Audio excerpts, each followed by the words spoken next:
So again, my name is Phil. I'm the soil scientist for the Southern Maryland region. That's Annapolis, Anne Arundel, Prince George's, Calvert, Charles, St. Mary's counties. But as Annie said, we're kind of all over the place. We help out in a lot of different areas. Here's how we're going to do this. I'm going to give you kind of a real quick soils 101 so we know what we're looking at in a soil pit. We've got the cards that we scored yesterday for this area and that area. So a couple questions, I guess. Raise your hand if you've had a soils class in school or something. Okay, good number of people, that's good. Raise your hand if you have never seen a soil pit dug. Okay, so most people have seen some of this before. Soil is definitely something you got to see and touch to really understand and begin to evaluate it and know what we're looking for. So we'll go through this pretty quickly just so we are all on the same page. And for those that haven't had much chance to see this sort of thing. As soil scientists, we separate the layers in the soil into what we call horizons. They typically go O, A, B, C, R. In this soil, what we're looking at, and you can see the pins we've placed. We've got some here, here, and on this side to separate out the horizons for you. We've got our first AP horizon, our plowed A horizon, topsoil here. Our second A horizon below, and then what we're going to be calling subsoil below that. For the card, remember we're looking at 0 to 3 inches for some of the assessments and then 3 to 8 inches for some of the assessments. But it's good to know where the A horizon is, where the subsoil is, and you can see the pretty distinct layer where the plow pan historically was. Again, this was been in cover for 20 years, but at some point back in the past it was plowed, and that evidence sticks around a long time. It takes a long time for these changes to exhibit and occur. How do we pick out these horizons? We're looking at three real important things: color, texture, and structure. We talked a little bit briefly on it up there when Annie was doing the card. For color, remember, we're looking for the moist colors. This stuff's already drying out a little bit. You see it's going to darken up as I wet it down. In this A horizon, these two A horizons, we see a pretty good dark brown color. It starts to lighten up in this lower one.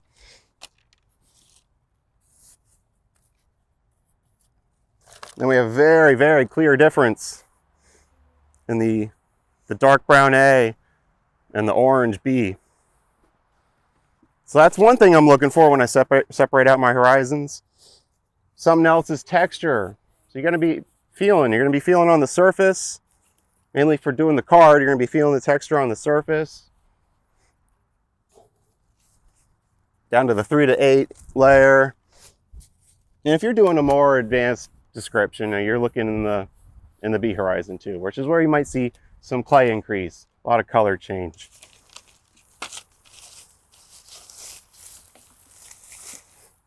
This soil, this is mapped as a we described it as a Hamilton series, moderately well drained, sandy loam textures, formed out of coastal plain sediments. Cretaceous period, I think we determined yesterday, and we even dug out some fossilized dinosaur footprints in this. Go figure.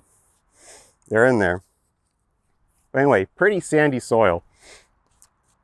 Third thing, we're always looking for structure. How do the aggregates in the soil hold together?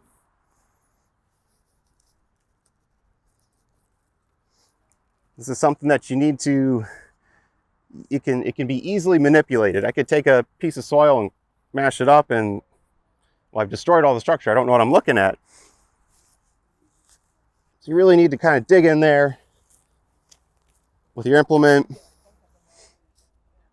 and see how it naturally falls apart.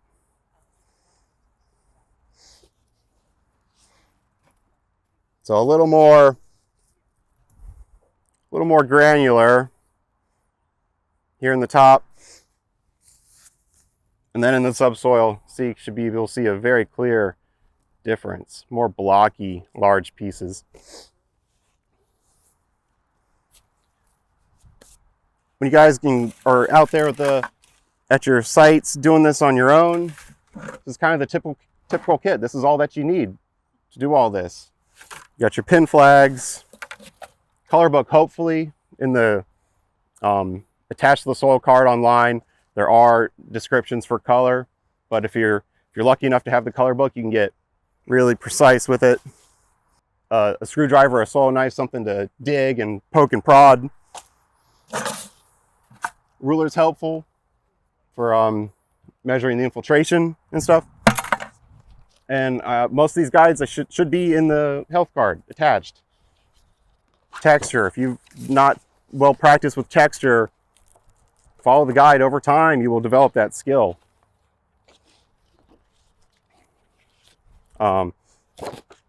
Guidance on the residue cover.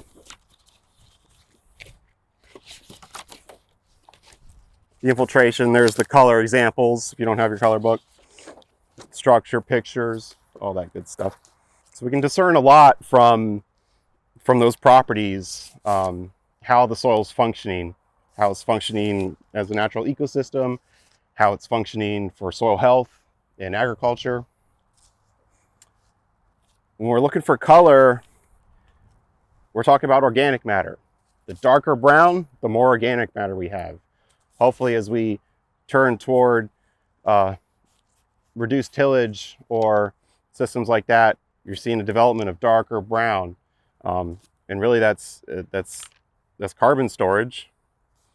It's biology. Things that we can reap a lot of benefit from. Really important factor. When we're looking at the texture, that's affecting our infiltration rates. And how are the organic matters accumulating, how the structure is building. You're going to see a difference in how it develops in a sandy soil. Things might develop a little quicker in sandy soil because water can run through more quickly.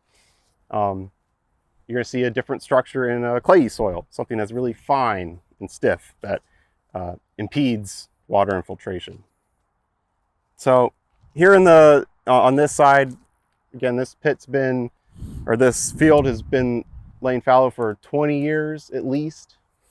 And we're going to see a difference when you run through this card and when you go over to that pit and look at that. That's been in agricultural production constantly every year, but in no-till for 7 years. And you're starting in this pit, we see a pretty good development of those beneficial soil health properties. Over in the other pit, we're starting to see you're seeing a more active transformation going from conservational tillage to no-till over there. So take a look at the health card, pull that out. We were a group yesterday. We ran through the health card for this pit. We ran through the health card for that pit over there. I think there was about a 15 point difference between this one and that one. They both looked pretty good. So surface cover, look around you. And we saw this pretty much here at the corner when she was running through it. 100%. You see almost no bare soil. Excellent. 11 points we gave it. Next down, infiltration. Find the infiltration rates page.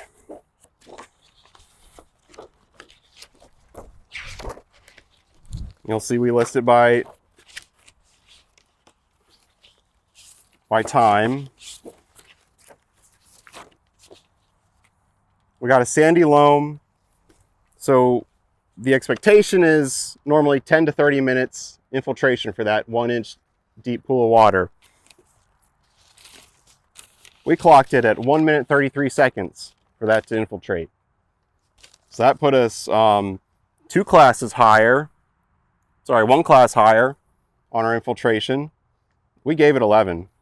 It went really, really fast. Next down, compaction. And he talked about it a little bit up there. And you're going to see in a disturbed soil and something that's been plowed constantly resistance in that plow pan, in that platy structure usually. Something here that has had a chance for the structure to develop. The flag's going to go all the way in. Really good. I'm starting to get resistance right there at the end.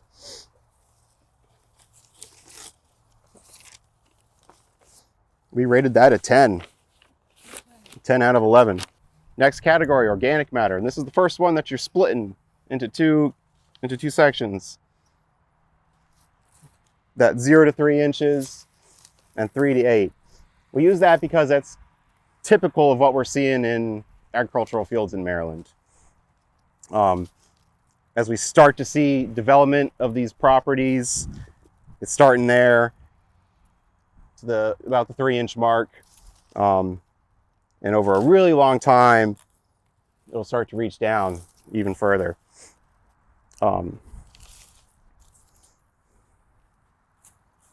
See, it's drying out on me still. Keep those colors wet. But in the color book, we colored this a 2.53 color. So pretty low in the value chroma.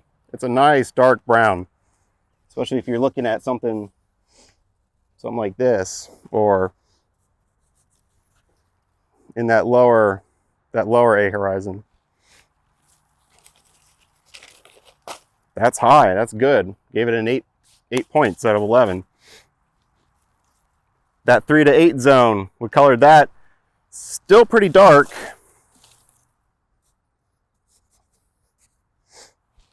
Colored that a 3-3. But you can tell it's slightly lighter in color. But it's good. That's really on the good end of organic matter accumulation. We gave that 7 points out of 11.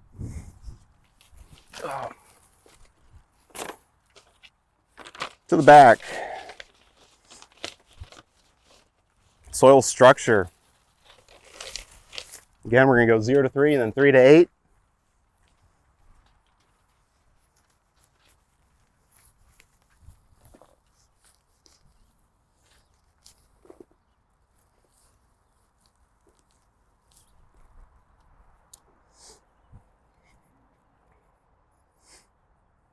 Take the roots, shake it a little bit, see how the pieces hold together. It's very sandy. It doesn't express all that well in this particular soil. But there are a lot of root exudates. It's holding on there pretty good to the root ball.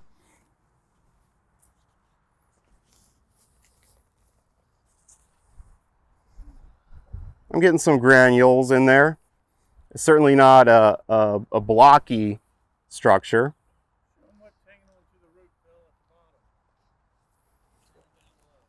All that, even all the way down to 8 inches, it's holding on there. And that's the benefit of grasses, perennial grasses every year. Roots, roots, roots. It's all about roots. Down to the 3 to 8 zone. Oh, sorry, we gave that a... We called that granular at the top. We gave that an 8 points out of 11. Why only 8? It's not the best granular structure. And that's also because of the fact that it's pretty sandy.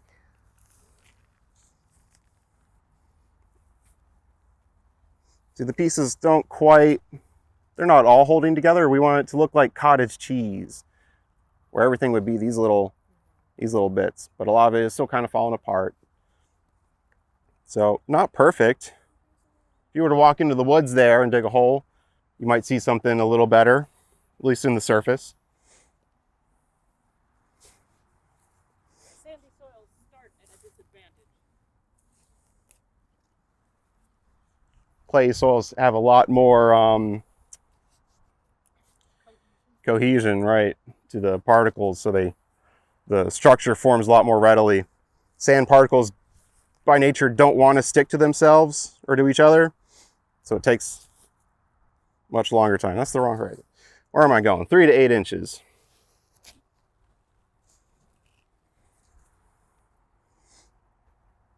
Bigger blocks, nothing really granular. We gave that 5 out of 11. Just for the sake of comparison, here's what the subsoil looks like. Nothing granular about that. It's coming in large chunks, and they're not all that strongly expressed. Next category, macroinvertebrates, earthworms. We're counting a lot in here. This is a very biologically active area. Nothing's been here to kill them, to disturb them, to chase them off.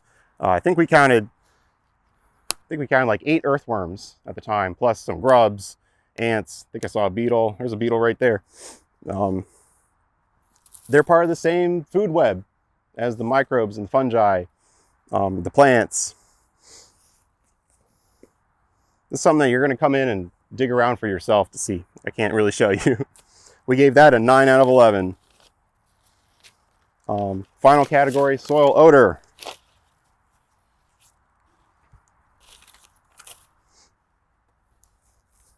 And we want to be looking at that. You're going to smell it if you're smelling in the grass, of course, but you want to be right there in that topsoil part where the roots are and everything. Gave this a 7 out of 11. If you dig around in the subsoil, this area where we've not seen a lot of organic development should be very distinctly different to you. So that's something you guys can come in and see for yourself. I've heard talk a lot also of invasives. Again, I'm not an entomologist either. I don't know. I can talk a little bit about invasive plants, but not invasive macroinvertebrates. But that's something to consider. There you go. Stuff's around, and that may be good or bad. Probably bad in a lot of cases.